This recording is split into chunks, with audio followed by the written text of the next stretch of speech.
नमस्ते दोस्तों। ऑडियो ग्रंथालय के नए एपिसोड में आपका बहुत बहुत स्वागत है।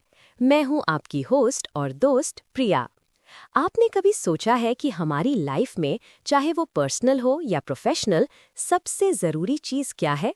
पैसा? सक्सेस?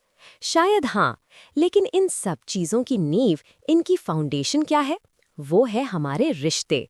और रिश्ते किस चीज़ पर टिकते हैं? वो टिकते हैं बातचीत पर, यानी कॉन्वर्सेशंस पर।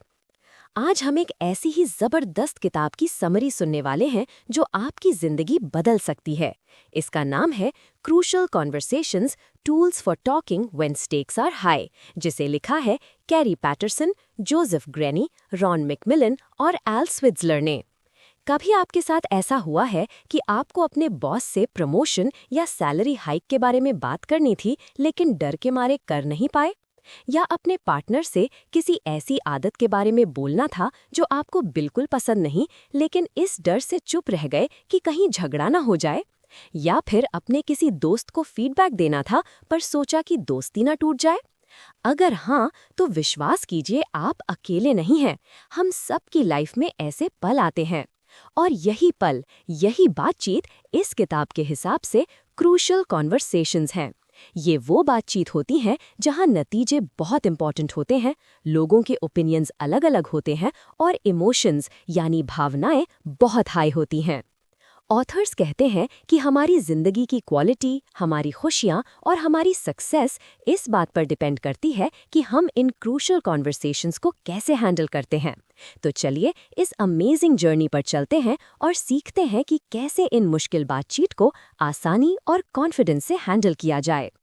पार्ट 1, क्या है क्रूशल कॉन्वर्सेशन और उसकी पहली सीढ़ी।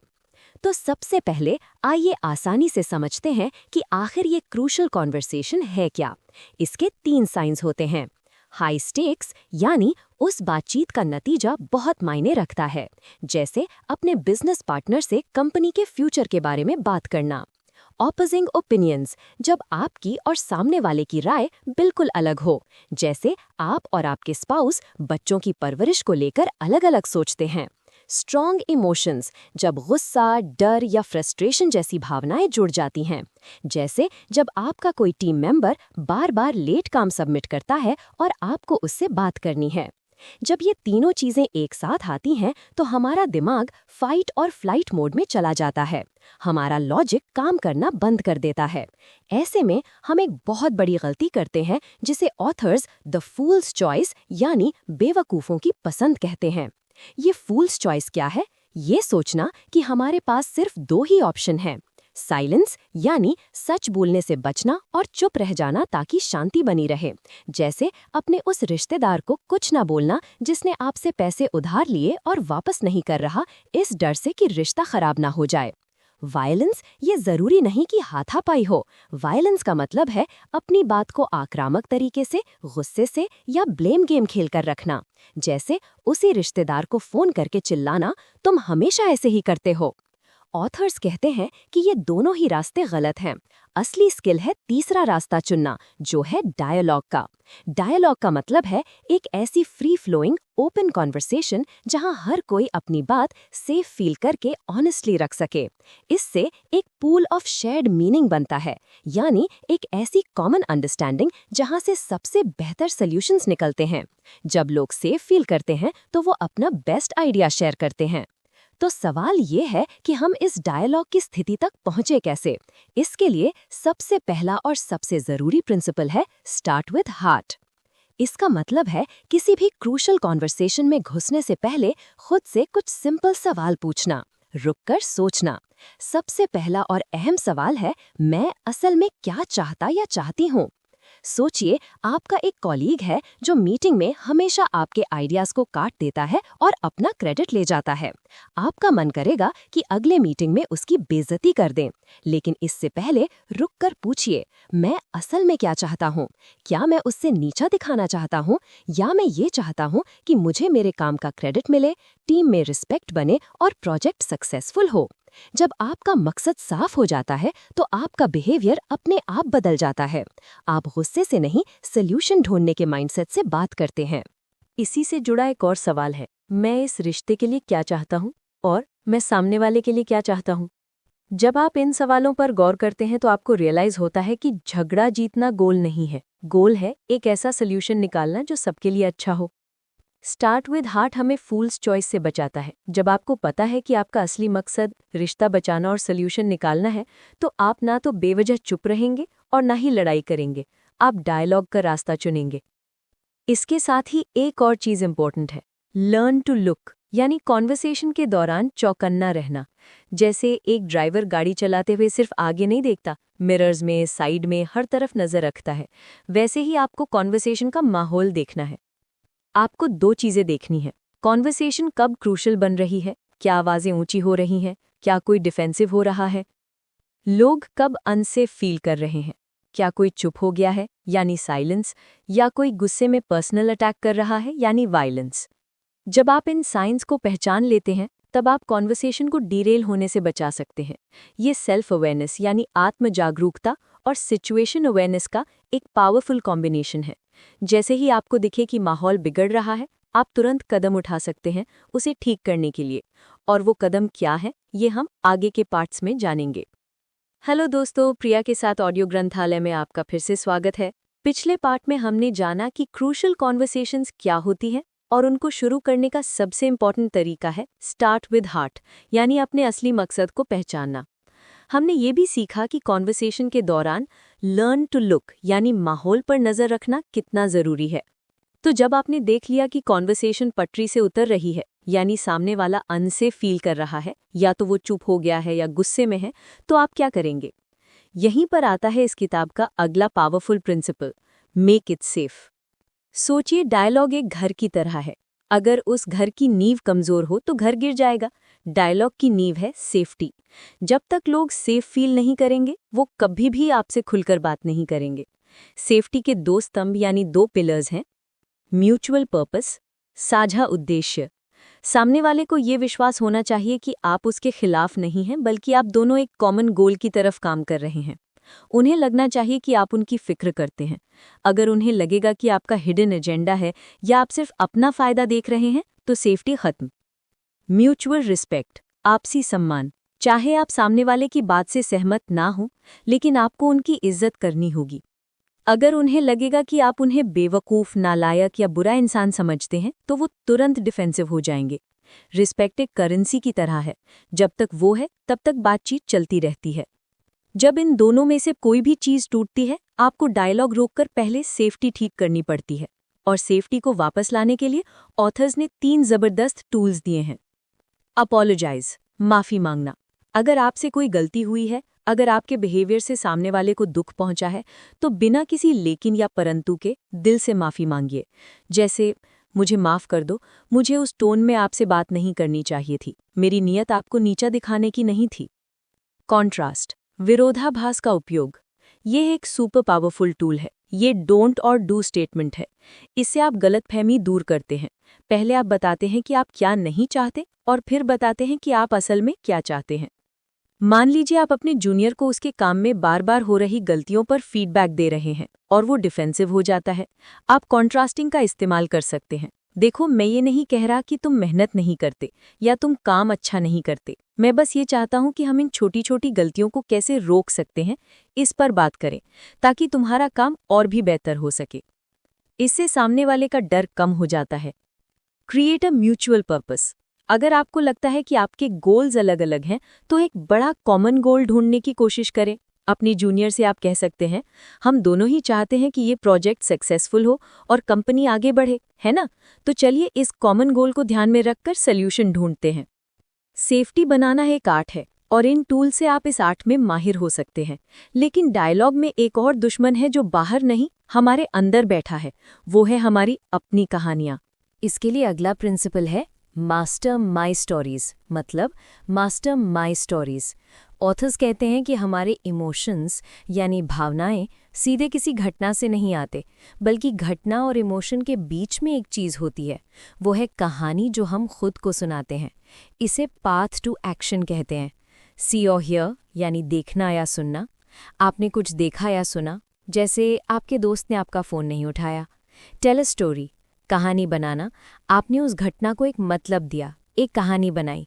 वो मुझे जानबूझकर इग्नोर कर रहा है, मैंने उसका क्या बिगाड़ा है? फील, महसूस करना। उस कहानी से आपके अंदर एक इमोशन पैदा हुआ, गुस्सा, दुख। एक्ट करना, आपने उस इमोशन के आधार पर एक्शन लिया, जैसे आपने उसे गुस्से में मैसेज किया, thanks for ignoring me. Problem घटना नहीं है, प्रॉब्लम वो कहानी है जो हमने अपने दिमाग में बनाई है। हम अक्सर सबसे बुरी कहानी सोचते हैं। इन बुरी कहानियों को ऑथर्स क्लेवर स्टोरीज कहते हैं, क्योंकि ये हमें हमारी बुरी हरकतों से बचा लेती हैं। ये 3 तरह की होती हैं। विक्टिम स्टोरी यानी विक्टिम स्टोरी, ये मेरी गलती नहीं है। हम खुद को एक मासूम पीड़ित की तरह देखते हैं। मेरे बॉस ने मुझे प्रमोशन नहीं दिया क्योंकि वो मुझे पसंद नहीं करते, मैंने तो कितनी मेहनत की थी। इससे हमें अपनी जिम्मेदारी नहीं लेनी पड़ती। विलन स्टोरी यानी विलन स्टोरी, ये सब तुम्हारी गलती है।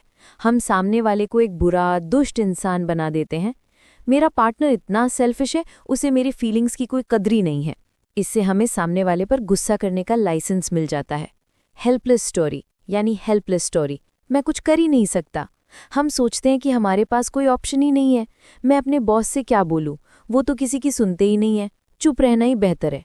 इससे हमें एक्शन लेने से छुटकारा मिल जाता है। तो इन कहानियों पर काबू कैसे पाएं? अपनी कहानियों को मास्टर करने के लिए आपको उन्हें चैलेंज करना होगा। खुद से कुछ सवाल पूछे, क्या इस सिचुएशन में मेरा कोई रोल है? विक्टिम स्टोरी को चैलेंज करने के लिए, क्यों एक अच्छा और समझदार इंसान ऐसा काम करेगा? विलन स्टोरी को चैलेंज करने के लिए, मेरा असली मकसद क्या है? उसे पाने के लिए अभी मैं क्या कर सकता हूँ?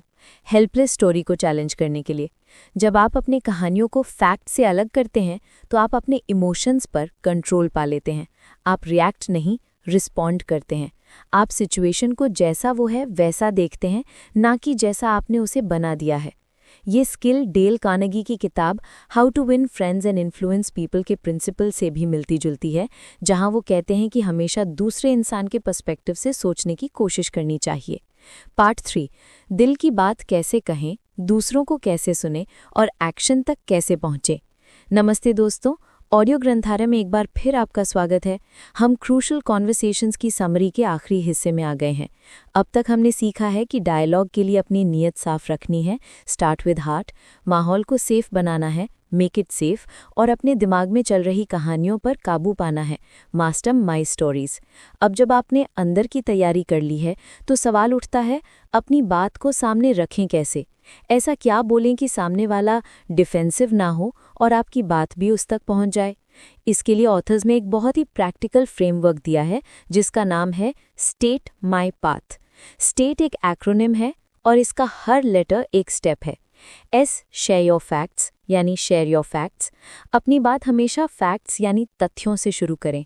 फैक्ट्स कंट्रोवर्शियल नहीं होते, ये वो चीज़ें हैं जो कैमरा में रिकॉर्ड हो सकती हैं।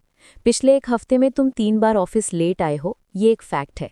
तुम हमेशा लेट आते हो, तुम बहुत लापरवाह हो, ये कहानी या जजमेंट है। फैक्ट से शुरू करने से ड्रामा कम हो जाता है।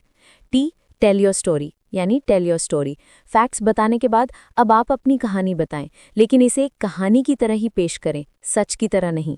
इसके लिए मुझे ऐसा लगा कि, या मैंने ये सोचा कि जैसे शब्दों का इस्तेमाल करें। जैसे जब आप लेट आते हैं तो मुझे चिंता होती है कि शायद आप इस प्रोजेक्ट को लेकर सीरियस नहीं हैं। यहाँ आप अपनी स्टोरी की ओनरशिप ले रहे हैं। ए, आस्क फॉर अदर्स पाथ यानी आस्क फॉर अदर्स पाथ। अपनी बात कहने के बाद तुरंत दूसरे इंसान को बोलने का मौका दें, उनसे उनका पर्सपेक्टिव पूछें। मैं जानना चाहूँगा या चाहूँगी कि आप इस बारे में क्या सोचते हैं, या क्या आप बता सकते हैं कि असल में क्या हुआ? इससे उन्हें लगता है कि ये एक लेक्चर नहीं बल्कि एक डिस्कशन है। T, talk tentatively. अपनी बात को कॉन्फिडेंस से कहें पर आक्रामक होकर नहीं। ऐसे शब्दों का इस्तेमाल करें जो दिखाएं कि आप भी ओपन माइंडेड है, जैसे शायद मैं गलत समझ रहा या रही हूं, लेकिन, या मेरा अनुमान है कि। इससे सामने वाला आपकी बात को सुनने के लिए ज्यादा तैयार होता है। ई, एनकरेज टेस्टिंग। सामने वाले को ओपनली इनवाइट करें कि वो आपकी बात से डिसएग्री करें अगर वो करते हैं। जैसे अगर आपको लगता है कि मैं कुछ गलत कह रहा हूं या रही हूं तो प्लीज मुझे बताइए, या क्या आपको इस सिचुएशन का कोई अलग व्यू दिखता है? इससे सेफ्टी बढ़ती है और वो अपनी असली बात बताने से हिचकिचाते नहीं। स्टेट मॉडल आपको अपनी बात सच्चाई से और इज्जत से कहने में मदद करता है। लेकिन कॉन्वर्सेशन तो 2 वे स्ट्रीट है ना, सिर्फ बोलना ही काफी नहीं, सुनना भी उतना ही जरूरी है। खासकर तब जब सामने वाला बहुत गुस्से में हो या एकदम चुप हो जाए। ऐसे में उन्हें डायलॉग में वापस कैसे लाएं? इसके लिए अगला प्रिंसिपल है एक्सप्लोर अदर्स पाथ्स। यहाँ आप एक डिटेक्टिव की तरह काम करते हैं, ये समझने के लिए कि सामने वाले के दिमाग में क्या चल रहा है। इसके लिए भी एक पावरफुल एक्रोनिम है AMPP। ए, आस्क, उन्हें बोलने के लिए इनकरेज करें। सिंपल सवाल पूछें, क्या हुआ? आप क्या सोच रहे हैं? एम, मिरर, अगर वो बोल नहीं रहे तो उनके बॉडी लैंग्वेज या टोन ऑफ वॉइस को बयान करें। इससे उन्हें लगता है कि आप उन पर ध्यान दे रहे हैं। जैसे आप कह तो रहे हैं कि सब ठीक है, पर आपकी आवाज़ से लग रहा है कि आप परेशान हैं। पी, पैराफ्रेज, जब वो बोलना शुरू करें तो उनकी बात को अपने शब्दों में दोहराएं ताकि उन्हें लगे कि आप समझ रहे हैं। तो अगर मैं सही समझ रहा हूं तो आप इसलिए परेशान हैं क्योंकि आपको लगता है कि मैंने आपसे बिना पूछे फैसला ले लिया। पी, प्राइम, ये तब इस्तेमाल करें जब कुछ भी काम न कर रहा हो। आप एक गेस यानी अनुमान लगाते हैं कि वो क्या सोच रहे होंगे। क्या आप इसलिए गुस्सा हैं क्योंकि आपको लगता है कि मैं आप पर भरोसा नहीं करता? कभी कभी एक छोटा सा पुश लोगों को खोल देता है। ये बिल्कुल स्टीवन कोवी के 7 हैबिट्स के 5th हैबिट जैसा है। Seek first to understand, then to be understood. जब आप सच में दूसरों को समझने की कोशिश करते हैं तो उनका गुस्सा शांत हो जाता है और वो आपकी बात सुनने के लिए तैयार हो जाते हैं। अब जब आपने बात कर ली, एक दूसरे को समझ लिया, तो आखिरी स्टेप आता है मूव टू एक्शन। कितनी ही कॉन्वर्सेशंस इसलिए फेल हो जाती हैं क्योंकि आखिर में ये डिसाइड ही नहीं होता कि अब करना क्या है, कन्फ्यूजन रह जाता है। इसलिए हमेशा कॉन्वर्सेशन के एंड में ये ज़रूर क्लियर करें कि फैसला कैसे लिया जाएगा और आगे के स्टेप्स क्या होंगे। ऑथर्स बताते हैं कि डिसीजन लेने के 4 तरीके होते हैं। कमांड, जब कोई एक अथॉरिटी फैसला लेती है, ये क्राइसिस सिचुएशंस में काम आता है। कंसल्ट, जब लीडर सबकी राय लेता है लेकिन आखिरी फैसला खुद करता है। वोट, जब ग्रुप में वोटिंग से फैसला होता है। कंसेंसस, जब सब लोग मिलकर एक फैसले पर सहमत होते हैं। इसमें सबसे ज़्यादा टाइम लगता है लेकिन कमिटमेंट सबसे ज़्यादा होता है। इम्पॉर्टेंट ये है कि आप शुरू में ही डिसाइड कर लें कि आप कौन सा मेथड इस्तेमाल कर रहे हैं। चलो इस पर सब अपनी राय दो, फिर मैं फाइनल कॉल लूँगा। या हमें इस पर एक ऐसा सोल्यूशन निकालना है जिस पर हम सब राजी हों। क्लियर करने से बाद में कन्फ्यूजन और फ्रस्ट्रेशन नहीं होता। कंक्लूजन, निष्कर्ष। तो दोस्तों, ये थी समरी क्रूशल कॉन्वर्सेशंस की। इस किताब का सार बस इतना है कि आपकी ज़िंदगी की क्वालिटी आपकी बातचीत की क्वालिटी पर निर्भर करती है। चाहे वो आपके करियर की ग्रोथ हो, आपके परिवार की खुशियाँ हों या आपके दोस्तों के साथ गहरे रिश्ते हों, हर जगह ये स्किल्स काम आती हैं। ये सफ़र स्टार्ट विद हार्ट से शुरू होता है, जहां हम अपनी नीयत साफ करते हैं, फिर हम सेफ्टी बनाते हैं, अपनी और दूसरों की कहानियों को समझते हैं, स्टेट फ्रेमवर्क से अपनी बात रखते हैं, AMPP से दूसरों को सुनते हैं और आखिर में एक्शन की तरफ बढ़ते हैं। ये स्किल्स एक रात में नहीं आती, इन्हें प्रैक्टिस करना पड़ता है। अगली बार जब आपको लगे कि आप एक मुश्किल बातचीत से भाग रहे हैं, तो रुककर इन प्रिंसिपल्स को याद कीजिएगा। एक छोटा सा स्टेप भी आपके रिश्तों में और आपकी जिंदगी में एक बड़ा बदलाव ला सकता है।